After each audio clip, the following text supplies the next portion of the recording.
Operate our hostel for homeless individuals and families on Division Street.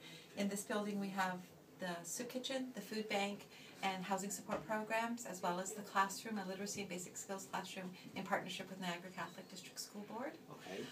We're funded by a number of sources. We're non-for-profit. Some of our programs are funded directly by regional government. We're also supported by the United Way, and there's a lot of support from the faith community. So different churches make regular donations to help us keep operations going. Great, great. We rely heavily on volunteers. For example, in our food security program, we feed the people that live at Hope House. Okay. We do a soup kitchen 5 days a week, and we operate a food bank. And in terms of paid staff, we have 1.5 positions, 1.5. The rest is all done by volunteers. Great. So that's a huge volunteer workforce that we have here. Great. I don't know what else to tell you. Okay. Because we are police foundations are students. We're trying to find some ways how food banks can help to reduce crime rate in our region.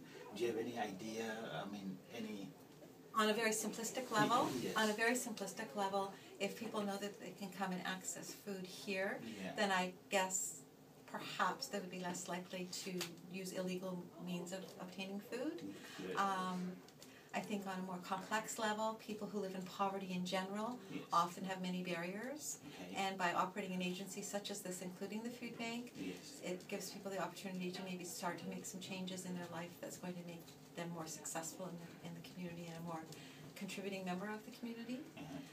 The volunteer program gives people that opportunity. We have people who come, they receive, they also come and they give up their time and their talents. So it's a reciprocal kind of situation. Okay. So when they come to get some help, do you ask for like a proof for their income statement? I mean, for situations? Or? For the dining room, we do not. Anyone who arrives when a meal is being served is more than welcome to come and have a meal. The assumption being that they're hungry or they wouldn't be here.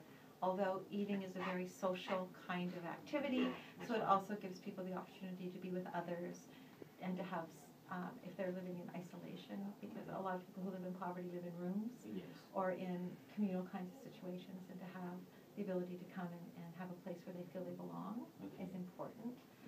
For the food bank, because we rely so heavily on donations, we have to be very good stewards of the donations we're given. And when people give us food, they're giving it to us to give to people who need food. So we do ask people to provide identification for everyone in their family, so we know how large their family is, which also helps us determine how much food to give them. But we also ask for proof of their source of income, so that we can determine that they are in fact in the group that would need help with food. Thank you so much. You're welcome. All right. I think that's all that we have today, and we just want to thank you for the for this. No problem. No thank you. Thank you. We, in terms of our relationship with the police, unfortunately, there are times like you just witnessed where we call them to assist us because we have someone that we feel isn't able to cooperate with us. I have invited the police officers to come for coffee and just be a positive presence in the dining room, to get to meet people and know them in a different way. And so far, my offer has not been taken up, but I keep trying and keep inviting. So I'm hopeful of that because we really want, many of our people see the police as the enemy, and we really want to help change that perception of the police being a positive part of our community. And part of that, first one, because I'm from a family of police. My dad and brothers are OPPs. Okay. So I try to do my bit for the police. They don't understand what I do, but I don't really understand what they do, but we try to support each other. So there we go. Okay. All right.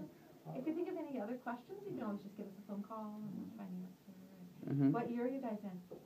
Second year. And it's it's a 2-year program? 2 years. Oh, Almost done. Almost done. Last class, So what's your goal? Have you got a police force, or is it police work you're interested in? Or? Yeah, we are trying to get into policing. We're going to apply everywhere.